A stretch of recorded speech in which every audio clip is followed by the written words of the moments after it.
Shalom. I am truly delighted to be with you this beautiful afternoon.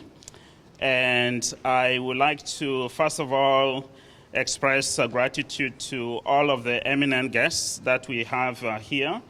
And it's truly a pleasure to hear that we have a Holocaust survivor who is with us this wonderful afternoon as well.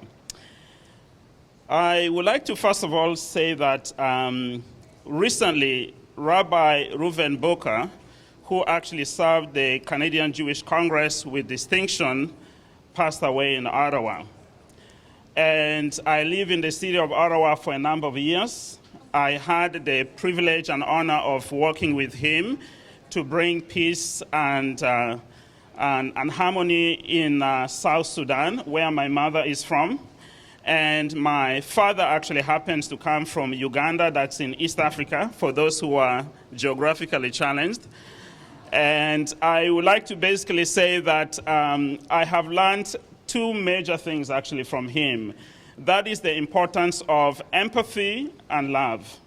And I think it's incredibly important for us, even as we look at the history of the Jewish people, having gone through the Holocaust and all manners of difficulties, have remained strong and resilient and are continuing actually not just to ensure that they thrive, but to make a difference in the various societies or communities wherever they actually live. Dr. Martin Luther King Jr. said that injustice anywhere is a threat to justice everywhere. And as president of the Transformation Institute, Afro Global Television, and Destiny, as well as a number of other initiatives that I'm involved with, I would like to really, this day, join the chorus of voices that's calling actually for the end of anti-Semitism.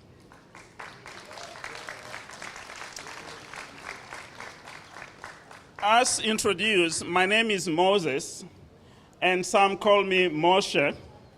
And others, of course, would call me Musa or Mohsen. And I would like to basically say that ages ago, Moses came down from Mount Sinai with 10 commandments. And I have news for you. I feel that there was one more commandment that perhaps is a subset of one of the commandments that's a part of the 10, but an important component of what we so much need in our society today, and that is empathy. Empathy is the nerve center of love, and empathy, I believe very strongly that it is humanity's love language. And we need so much more of that in order to counteract hatred. I would like to therefore take this opportunity to say that among the many clergy that we have here, community leaders, and many others, including business leaders such as myself, we really need to emphasize the importance of empathy.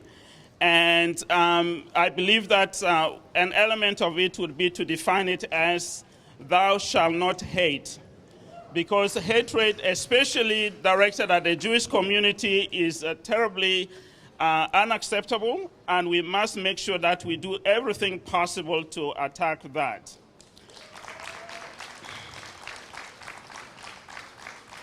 Many of you here might have seen pictures during the civil rights era of the 1950s and the 1960s, where there were a number of white people marching arm in arm with Dr. Martin Luther King Jr. and many others.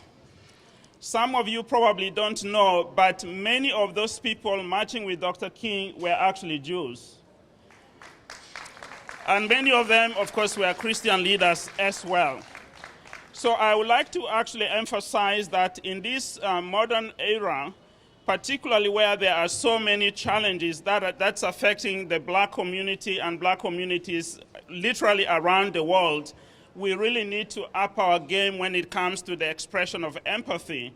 The same way actually Jewish leaders and other Christian leaders, among others, did what they did during the 1960s, we need to work in solidarity to make sure that we recognize the fact that Black lives matter, and we need to recognize the importance of the fact that indigenous lives matter, because realistically, if you take a look at the world right now, black lives or black people as well as indigenous people, we are literally at the bottom of the totem pole. And it's very important that we work together to uplift those actually who really need to rise up. And I'm speaking from example.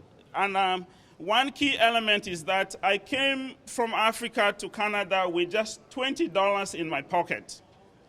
And with hard work and support, including from the members of the Jewish community, now I run a 24-hour cable television channel.